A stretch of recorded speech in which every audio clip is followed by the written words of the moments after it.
नमस्कार, कैसे हैं आप लोग। उम्मीद करता हूं कि आप लोग बहुत बेहतर होंगे।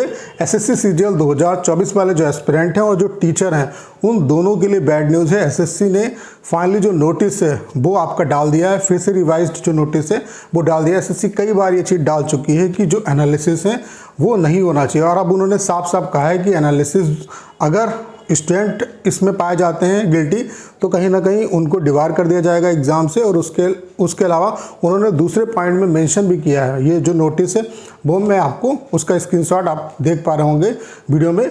उसमें ये भी कहा गया है कि जो टीचर्स हैं उनके खिलाफ भी लीगल एक्शन लिया जाएगा। तो यहाँ पे सवाल ये उठता है कि जिन एस्पिरेंट ने रिव्यू दिया है क्या उनको भी डिबार कर दिया जाएगा, क्या उनके खिलाफ कोई एक्शन हो सकता है, उसके अलावा क्या टीचर के खिलाफ भी एक्शन हो सकता है। उसके अलावा अभी ढेर सारे जो टीचर हैं वो भी एनालिसिस कर रहे हैं। तो भाई सबसे पहले जो टीचर हैं उनको मैं रिक्वेस्ट करना चाहता हूं, मैंने पहले दिन भी कहा था कि भाई एनालिसिस नहीं होना चाहिए। आप डिक्टो 25 के 25 क्वेश्चन करा रहे हो मैथ्स के। देखो मैथ्स में क्या है कि अदर जो सब्जेक्ट हैं जैसे कि जीके जीएस है तो उसमें क्या है कि आप ये नहीं श्योर कह सकते हो कि भाई जो फर्स्ट शिफ्ट में क्वेश्चन आए हैं वही सेकेंड शिफ्ट में आएंगे या लगातार वो आएंगे, ठीक है। लेकिन मैथ्स में क्या होता है कि सिर्फ वैल्यू चेंज होती है, बाकी फॉर्मेटिंग सेम रहती है। एसएससी का कोई भी आप पेपर उठा के देख लो, सीएचएसएल का जैसे पेपर आ रहे हैं उसी मतलब जैसे क्वेश्चन बन रहे हैं उसी लेवल के क्वेश्चन बनेंगे, बस वैल्यू आपकी चेंज हो जाएगी।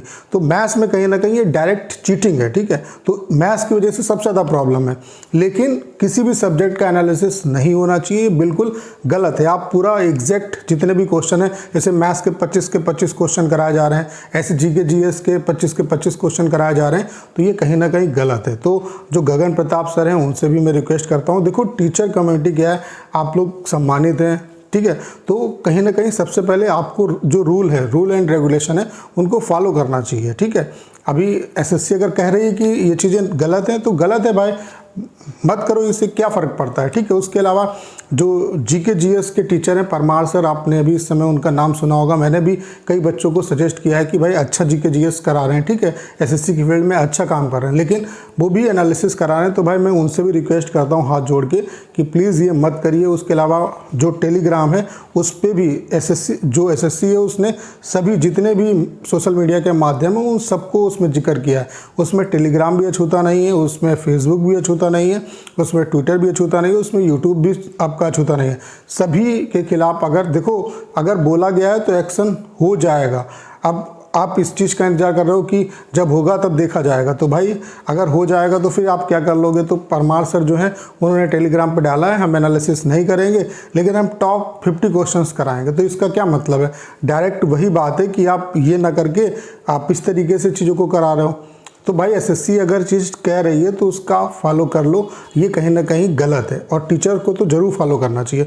उसके अलावा जो स्टूडेंट है भाई आपसे भी मैं रिक्वेस्ट करता हूँ, जो आपने देखा होगा कि जब आप एग्ज़ाम हॉल से निकलते हैं तो ढेर सारे बड़े बड़े जो चैनल हैं उनके जो टीचर हैं माइक लेके खड़े होते हैं, पूछते हैं आपसे कि कैसा रहा एग्ज़ाम, क्या हुआ। तो भाई मैं आप सभी से रिक्वेस्ट करता हूँ कि किसी को भी अब रिप्लाई नहीं देना है कैसा क्या एग्ज़ाम हुआ, अपना चुपचाप अपने घर आओ एग्ज़ाम देके, ठीक है।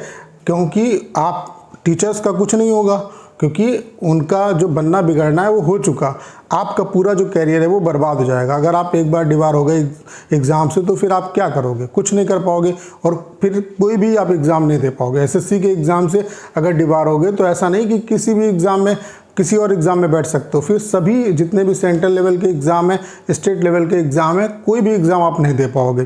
तो आप सभी से रिक्वेस्ट है कि भाई ऐसा मत करें, टीचर भी मत करें और स्टूडेंट भी मत करें। एसएससी अगर कह रही है तो भाई जो रूल एंड रेगुलेशन है उसको फॉलो करना चाहिए। और क्या दिक्कत है भाई, एग्ज़ाम का एनालिसिस नहीं होना चाहिए। जो स्टूडेंट है वो अपना आपस में कम्युनिकेट कर लेंगे, जैसे फर्स्ट शिफ्ट वाले निकलते हैं तो सेकेंड शिफ्ट वाले उनसे पूछते हैं कि भाई कैसा पेपर हुआ, तो वो ठीक है। लेकिन सोशल मीडिया प्लेटफॉर्म पर, डिजिटल प्लेटफॉर्म पे चीज़ें नहीं होनी चाहिए। इसका जो नंगा नाच है वो बंद होना चाहिए, ठीक है।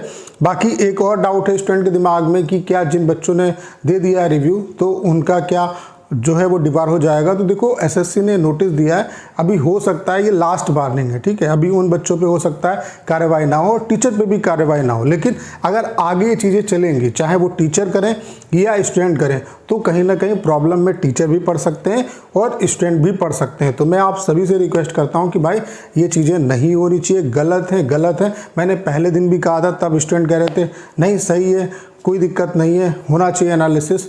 तो भाई एसएससी अब कह रही है तो एसएससी की बात को मान लो, नहीं तो इसका खामियाजा भुगतना पड़ेगा सभी को, बच्चों को भी भुगतना पड़ेगा और टीचर्स को भी भुगतना पड़ेगा। तो ये छोटा सा इंपॉर्टेंट मैसेज था। तो उम्मीद करता हूँ कि चीज़ें आप समझ पाए होंगे, आगे से गलती नहीं करनी है।